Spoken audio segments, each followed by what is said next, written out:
রাস্তার নিচে দাঁড়িয়ে আছেন, রাস্তার নিচে চলে আছেন, প্রত্যেকের রাস্তাটা ক্লিয়ার করে দিই।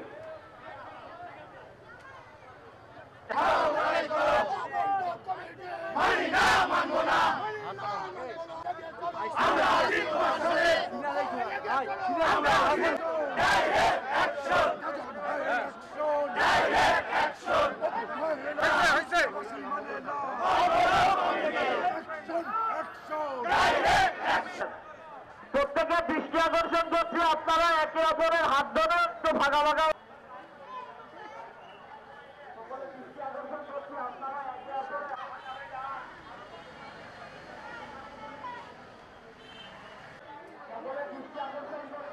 তো আমাদের আন্দোলন সংগ্রাম তো দলের বিপক্ষে না, আমাদের আন্দোলন সংগ্রাম এই কমিটির বিপক্ষে, এই দুইজন ব্যক্তির বিপক্ষে।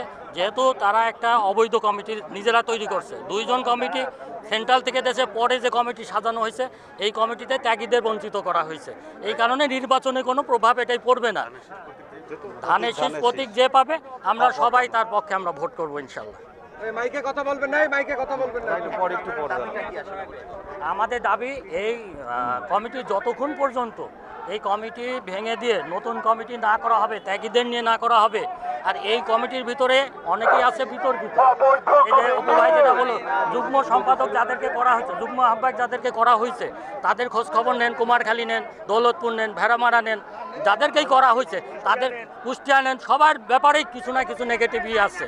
আমার কথা যে এই কমিটিকে বাতিল করে নতুন একটা সুন্দর, সবাইকে নিয়ে অনুরোধ আমাদের কাছে, সেন্ট্রালের কাছে, আমাদের ভারপ্রাপ্ত নেতার কাছে, যে ত্যাগী পরীক্ষিত নেতাকর্মীদের নিয়ে একটা সুন্দর একটা কমিটি উপহার দিলে আগামীতে যেহেতু নির্বাচন আছে, আন্দোলন সংগ্রামও হইতে পারে, এইগুলোতে তাহলে সবাই মিলেমিশে আমরা এক হয়ে কাজ করতে পারবো ইনশাআল্লাহ। জানেন, কুষ্টিয়া জেলা বিএনপির ঘাঁটি।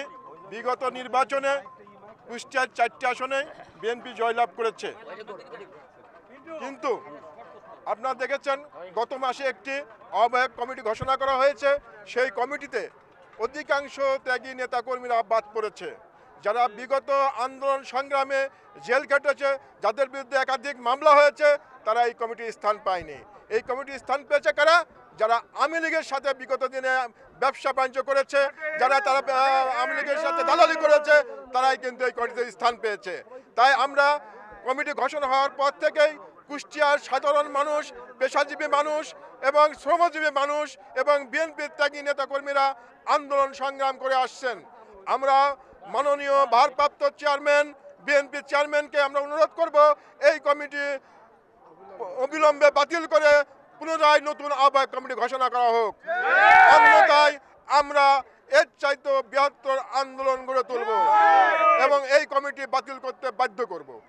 আজকে আপনারা দেখেছেন, আমরা কুষ্টিয়ার যারা ত্যাগী বঞ্চিত নেতা কর্মীদের একটি সংগঠন রয়েছে, ইতিমধ্যে সেই সংগঠন গঠিত হয়েছে এবং সেই সংগঠনের ব্যানারে আমরা কিছুদিন পূর্বে বিক্ষোভ সমাবেশ করেছিলাম এবং তারই ধারাবাহিকতায় এই চলমান আন্দোলনের অংশ হিসেবে আজকে মানববন্ধন কর্মসূচি।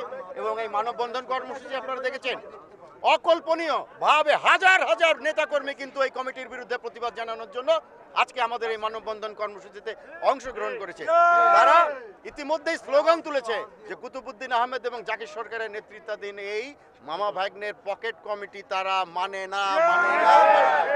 সেই লক্ষ্যে আমাদের এই আন্দোলন, এবং যতক্ষণ পর্যন্ত আমাদের এই কমিটি বাতিল করে ত্যাগী বঞ্চিত পরীক্ষিত নেতাকর্মীদেরকে সম্পৃক্ত করে এই কমিটি গঠন করা না হবে, ততক্ষণ পর্যন্ত আমাদের এই আন্দোলন সংগ্রাম অব্যাহত থাকবে। আমরা 2-1 দিনের মধ্যে আমরা নেক্সট কর্মসূচি আমরা ঘোষণা করব। মামলা মোকদ্দমা যারা খেয়েছে আজকে তারা রাজপথে নেমেছে। আমরা বলতে চাই, আমাদের রাজপথে আমাদের সর্বশেষ জায়গা। রাজপথ থেকে আমাদের আন্দোলনের মাধ্যমে ত্যাগী পরীক্ষিতরা তাদের উপযুক্ত জায়গা করে নেবে। আমি আরও বিশ্বাস করি, যাদেরকে এই কমিটি থেকে বাদ দেওয়া হয়েছে, আজকে যারা কমিটিতে আছে, এই কমিটিতে তারা বিগত শেখ হাসিনা স্বৈরাচারী বিরোধী আন্দোলনে তারা কতটুকু ভূমিকা রেখেছে। আজকে গত 28 তারিখে শেখ হাসিনা স্বৈরাচার ঢাকাতে যেভাবে আমাদের উপর নির্যাতন নিপীড়ন করলো, বারবার আমাদেরকে টিয়ার সেল বুলেট দিয়ে আমাদেরকে আঘাত করেছে, সেখানে আমরা নির্যাতিত হয়েছি। কিন্তু আজকে যাদেরকে এই কমিটিতে আনা হয়েছে, হয়তো একজন ছিলেন কিন্তু আর একজন ছিলেন না, আমি তার নাম বলতে চাই না। বলতে চাই, আন্দোলন সংগ্রামে আপনারা না থেকে এই কমিটিতে থেকে যে খবরদারি করছেন, এই খবরদারি আমরা মেনে নিতে পারি না। সংগ্রামী নেতৃবৃন্দ, আমরা আজকে বারবার মামলা হয়েছে, নির্যাতিত হয়েছি, জেলে গিয়েছি, পুলিশে নির্যাতিত হয়েছে, আজকে তাদেরকেই অবমূল্যায়ন করা হয়েছে। আমরা বলতে চাই বর্তমান কমিটিতে যারা অবস্থান করছেন, আমাদের নেতা তারেক রহমান, বেগম খালেদা জিয়া, শহীদ প্রেসিডেন্ট জিয়া রহমান, তাদের প্রতি আমাদের শ্রদ্ধা ভালোবাসা রেখেই বলছি যে বর্তমানে যে কমিটি করা হয়েছে কুষ্টিয়া জেলা বিএনপি ঐক্যবদ্ধ করা হয় নাই। আমরা চাই ঐক্যবদ্ধ একটি কমিটি হোক, যাতে আগামী দিনে যে জাতীয় সংসদ নির্বাচন আসছে সেই নির্বাচনে আমরা বিএনপি সহ ধানের শীষ প্রতীক নিয়ে যেই প্রার্থী আসুক, আমাদের দলের সাথে কোনো বিরোধ নেই, আমাদের সাথে ব্যক্তি বিরোধ আছে, কিন্তু দলের সাথে আমাদের কোনো বিরোধ নাই। ধানের শীষ প্রতীক নিয়ে যারা আসবে তার জন্য আমরা সর্বোচ্চভাবে কাজ করব। এবং বিগত দিনে জানেন আপনারা 4টি আসনে বিএনপি ধানের শীষ মনোনীত প্রার্থী জয়যুক্ত হয়েছে এবং ভোটে নির্বাচিত হয়ে, জনগণের ভোটে নির্বাচিত হয়েছে। আমরা মনে করি আগামীতে আমরা নির্বাচিত হব।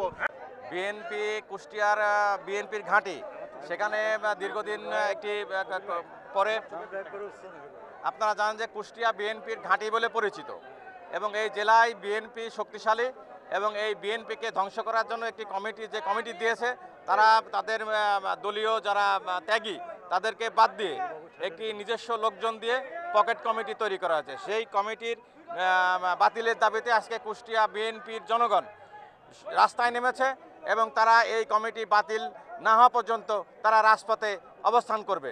আপনারা দেখেছেন যে বিএনপির চেয়ারপারসন আগামী দিনের রাষ্ট্রনায়ক, তিনি বিএনপিকে সংগঠিত করার জন্য শুধু লন্ডন থেকে আপ্রাণ চেষ্টা করছেন এবং বিএনপিকে সংগঠিত করছেন, কিন্তু আমরা লক্ষ্য করলাম যে তাকে ভুল বুঝিয়ে কুষ্টিয়াতে একটি 31 সদস্য বিশিষ্ট একটি কমিটি দেওয়া হচ্ছে। সেই কমিটিতে যারা রাজপথে ছিল, যারা জেল খেটেছে, তাদের কোনো স্থান দেওয়া হয় নাই। একটি পকেট কমিটি করে আজকে কুষ্টিয়াতে বিএনপিকে একটি হুমকির মধ্যে তারা ফেলে দিয়েছে। আমরা অবিলম্বে বিএনপির ভারপ্রাপ্ত চেয়ারপারসন আগামী রাষ্ট্রনায়ক জনাব তারেক রহমানের কাছে দাবি করব কুষ্টিয়াতে একটি সার্চ কমিটি গঠনের মাধ্যমে এই কমিটি বাতিল করে একটি সুন্দর কমিটি আমাদেরকে উপহার দেবেন।